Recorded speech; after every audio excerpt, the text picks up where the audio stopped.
A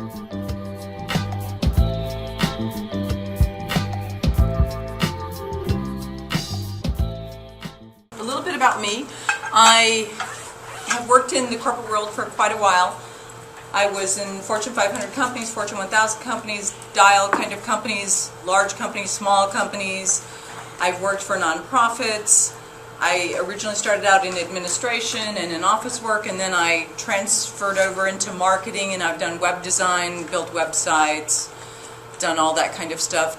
Ventured over into search engine optimization, led small groups, done speaking, and currently what I'm doing is I actually work with lawyers, and I help them with all of their marketing efforts, and then I do some freelance work just individually helping people with different things, all related to marketing and social media, how to get yourself found on the web, that kind of thing. And so it's my privilege to be here with you tonight to share with you how to write killer headlines. So how many people here actually are writing your own copy? Looks like almost everybody here is writing your own copy for different reasons. And so how's that experience been for you? Have people been coming? Have you been getting a lot of subscribers to your blogs? How's that working? Anybody have any comments about how that's working, Kath? Well, I just started my Facebook business page, but I've been writing for other business pages, and it seems very hard to attract new people, especially when it's my own. It's easier to invite people because you can invite your friends.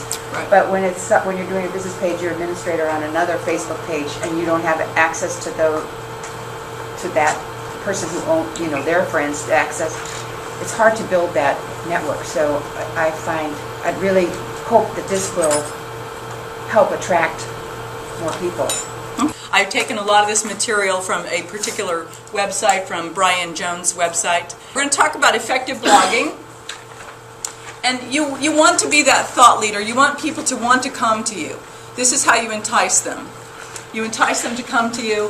The website makes the blog makes your website come alive, as well as gives you credibility, adds pages, gives you more clout. The outside world engages with you in a non-threatening way. You build trust and credibility as you continue to be a person who has information that they want. It improves your SEO, your rank, and your traffic. When you're getting ready to start blogging, what you want to do is you want to find the people who are the top bloggers for your industry. You want to figure out what they're writing about. You want to take their blog and you want to run it through Hubspot's website, or it's actually Marketing Grader now. And you want to connect with and subscribe to blogs where they probably have a score of 75 or higher, because you want to be associated with blogs that have a lot of traffic to them. They're very popular, a lot of subscribers. And those are the ones in your industry and in your field. You want to subscribe to them. You want to see what they're writing about. You want to go and you want to comment on them.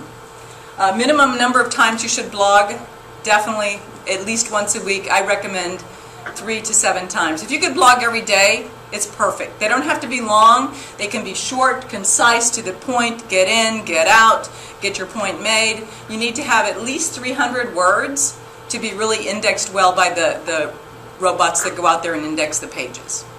Any questions about any of that so far? I do. Okay.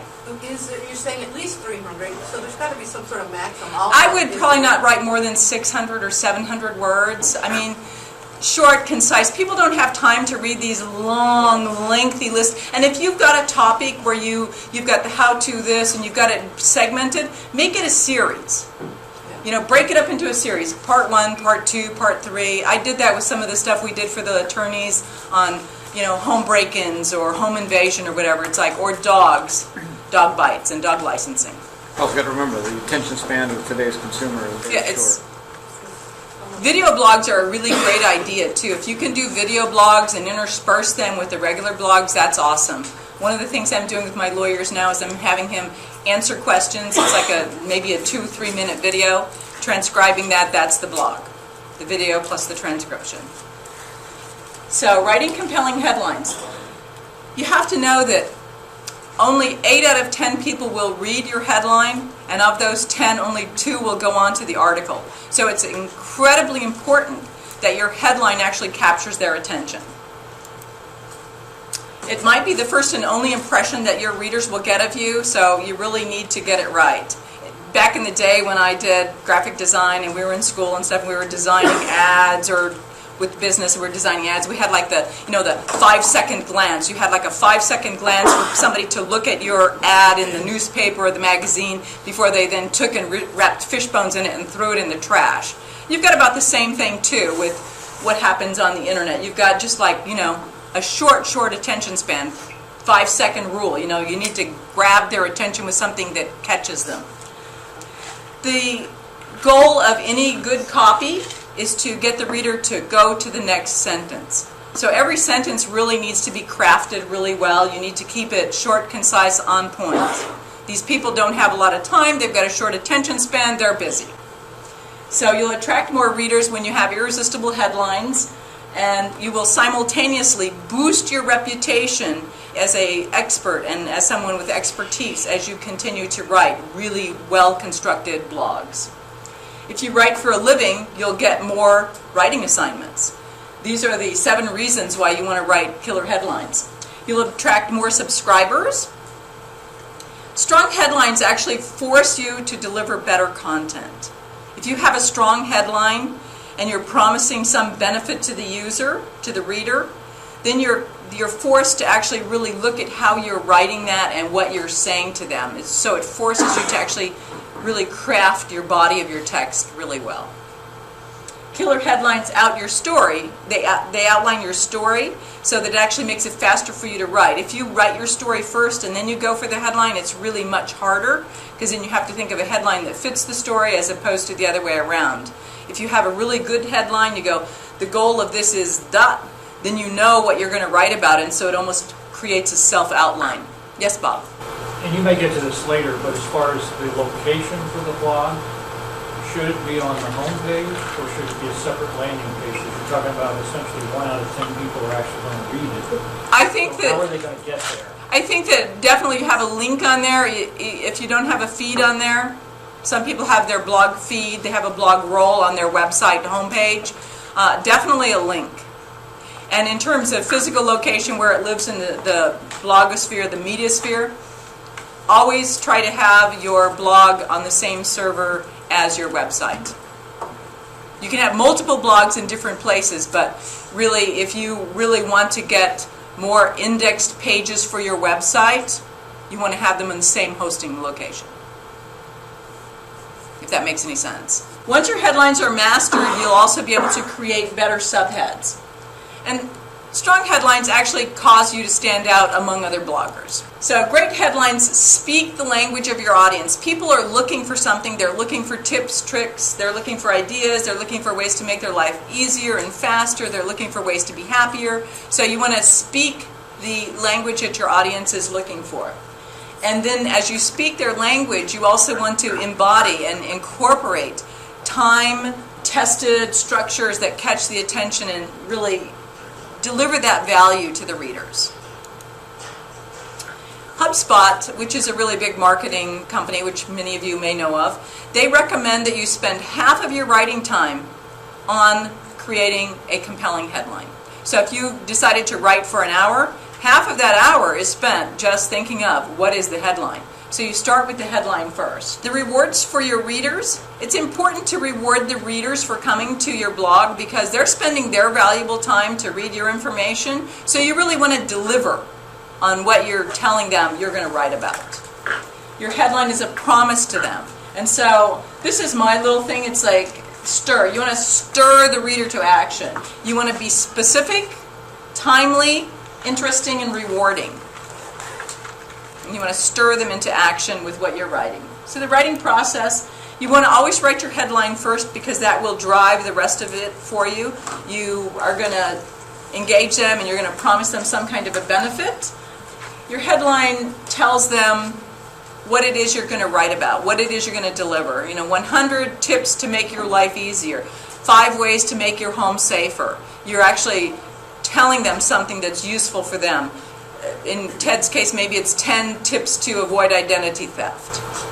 You're talking about the headline and you talked before about the blog, the quantity of words. Is there any type of rule for the headline as well? Well, you want to keep them as short as possible, especially, I think Google only indexes about 70, 75 characters. So the first 70 to 75 characters are really important. And I know that in the earlier years of marketing that like 95% of the most really effective headlines were about 6 to 8 words. You can say a lot in 6 to 8 words and you can really capture attention.